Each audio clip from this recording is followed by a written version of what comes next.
许多人都说现在的公庙已经成为了黑道洗钱天堂，这是真的吗？今天就让我们一起来聊聊公庙的洗钱问题吧。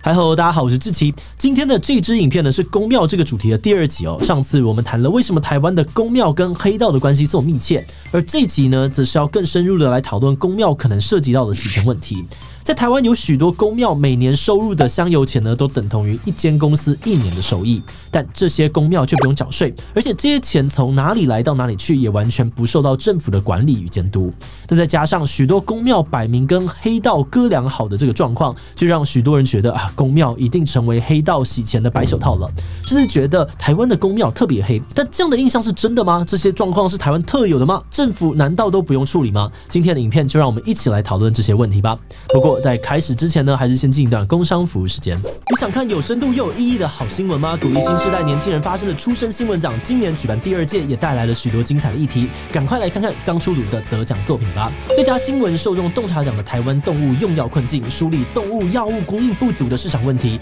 一探法规与实务之间的争议。最佳新闻策略创意奖 VR360 原现场系列，清正台铁的困境与转型，透过 VR 360度身临其境走进现场，让人共感台铁难解的转型困境。最佳新闻创新体验奖血泪农庄打工记，流畅的网站体验展现了动物展演管理办法的不足，揭露动物农场背后的悲歌。出生新闻奖希望能够兼顾新闻真相与流量，让议题被更多人看见。赶快点击资讯栏的官网，看看今年的优秀作品们吧。在台湾，我们想要知道一间公庙的收入到底有多少，其实非常的困难。主要是因为台湾目前唯一跟宗教有关的宗教法律就只有监督寺庙条例，里面虽然有规定公庙的收支款项以及兴办事业每半年呢就要跟政府报告一次，但由于没有法则哦，因此政府的管束力很薄弱，很多公庙的财务也很不透明。而最容易受到关注的就是那些看似很赚的大庙。其实哦，近年来呢，在财务上面最有争议的公庙，大概就是云林北港的朝天宫了。根据参与朝天宫庙务20年的这个董事透露呢，朝天宫这10年的平均收入大致稳定维持在1.5亿左右，大多都是信徒的捐款还有香油钱。但是根据天下的报道，朝天宫2011年到2017年的总资产呢，却从了20.3亿下降到了14.7亿元。也就是说呢，在这7年之间，就算朝天宫每年都能够赚进1.5亿，却还是处于入不敷出的状态。7年加起来呢，花了将近16亿元，但这些钱到底是花去哪里了呢？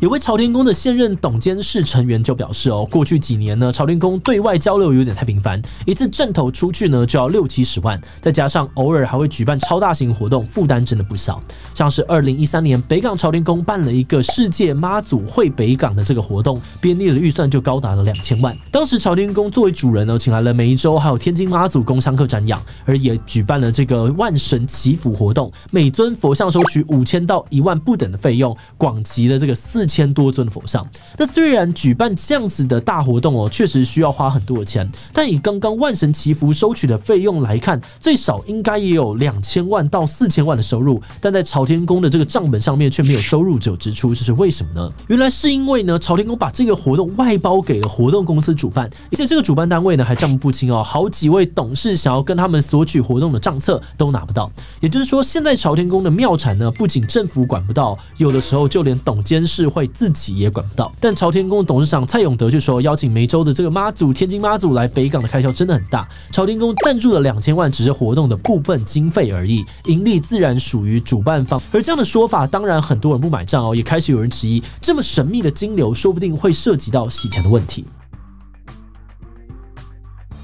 洗钱指的是有人会把非法手段所获得的钱，想办法透过合法的金融作业流程变成看似合法的资金。例如，我们如果套上了洗钱的有色眼镜的话呢，刚刚的状况就有可能是有心人士先把自己用非法手段赚到的钱都捐给公庙，自己再成立一间活动公司。那当公庙需要办活动的时候，就可以拿那些钱来委托活动公司办活动，而这时原本的这些黑钱就会变成合法的钱，回到有心人士的口袋。再加上因为没有法院员的支持无论是检察官或是警察都很难追查公庙的金流。甚至呢，有网友说他在参加这个法务部的洗钱防治法修法会议时呢，就听到会议当中直接挑明说，公庙体系是国内洗钱的最大破口，也是最大金流所在，严重的程度远高于透过贸易银行汇兑等方式进行的案例。甚至有不少中资呢，就是透过公庙把钱洗进台湾。但这么明显的漏洞，为什么政府会无法可管呢？刚刚有说过，台湾目前唯一跟宗教有关的宗教法律，就只有早在1929年就订定的监督寺庙条例而已。当时的国民党政府甚至还没有迁台，而在当时的社会背景之下，这个条例的内容只适用于佛教跟道教的寺庙，等于说现在的这个基督教天主教或者是伊斯兰教其实是完全不受管辖的。而这样的状况放到宗教多元的今天，显然有问题。再加上这个条例对于立案庙宇的规范呢，其实相当的宽松，就连信众想要调财务报表，庙宇也有权可以不公开，而且就算有庙不按照法规走也没有实际的法则，这等同呢于政府对于寺庙的财务根本没有任何监督跟管理的能力。因此多年以来，政府为了想要落实宪法宗教平等的原则，规范宗教团体财务透明化，以及解决长期以来的土地建物和赋税问题等等，也有研拟相关的草案，也就是大家常听到的宗教团体法草案。里面有规定说，宗教法人的年度收入如果达到了一定金额以上，他的财务报告就应该要经过会计师的查核跟签证。另外，如果有对外募集财物的话呢，相关的收支报告以及财务提供者的姓名、金额或是捐献的内容清册都需要公开。同时也有规定如果寺庙有违反上述条例的话，都会有相对应的罚则。但这个草案就在2001、2002、2005、2008、2017 5进5出立法院之后，都还是因为宗教团体的抗议而没有顺利过关。但宗教团体到底在抗议什么？他们的抗议合理吗？大部分的宗教团体最常拿出来反对宗教团体法的理由，就是他们认为这个法案已经干涉到宪法所保障的宗教自由了。举例来说，他们认为谁想要信仰什么宗教，或想要捐多少钱给什么宗教团体，都包含在宗教自由的范围里面。而且这些资料还牵涉到个人的隐私权益。他们主张说，信徒没有义务要向不相干的其他民众公开自己的捐款。因此，许多宗教团体都强调，宗教团体法的草案内容已经违反了宪法对于宗教自由与隐私等基本人权的保障。但对于认定公庙会涉及洗钱问题的人来说，这些说法并不合理。有些人就举例说，许多的庙宇在办活动或是盖庙时，通常也都会公布谁谁谁捐了多少钱，甚至会直接刻在庙的墙壁上面。因此他们主张公布这些金流并不会限制人民的信仰自由，但却能够有效的处理宗教团体可能涉及洗钱或是协助中国统战的问题。只不过到目前为止，这两派的立场都还没能够找到双方都能够接受的共识，因此宗教团体法还是只能够默默的躺在那里。但这样的状况也不禁让我们怀疑难道其他国家没有类似的问题吗？如果有，他们又是怎么处理的呢？实际上，这种透过宗教无偿捐献的特性来洗钱的事情，在国际之间都很常见。其中最著名的例子呢，就是上帝的银行家卡尔维案。卡尔维是意大利安布罗斯银行最后一任的银行长这间银行的成立目的就是为了支持宗教活动，但卡尔维本人却与黑手党有勾结。1981年时呢，也因为涉及帮黑手党洗钱而被判刑。最后，卡尔维本人呢被发现吊死在伦敦的黑衣修士桥下，而且他的死法呢与黑手党行刑的手法类似。再加上当时正值安布罗斯银行破产，留下了35亿美金的债务之际这些状况呢都让人怀疑他的死因背后应该有更大的纠葛与不法关系。而另外，梵蒂冈银行呢也曾经发生他们的银行主席马尔钦库斯大主教以银行的名义买了黑手党的伪造股票来获取巨额回扣的案例。而且在这个大主教当行长的期间呢，刚好遇到了一位宗教若望保禄一世，有想要整顿梵蒂冈复杂的金融关系，但教宗呢却在就任的33天之后就突然过世了。虽然官方说法是心脏病发但因为教宗的尸体不能够解剖，因此很多人都怀疑他的死因并不单纯。从这些案例可以知道，国外的宗教团体也跟洗钱与犯罪的问题有关，但他们的制度也有因此做出了一些防范的机制。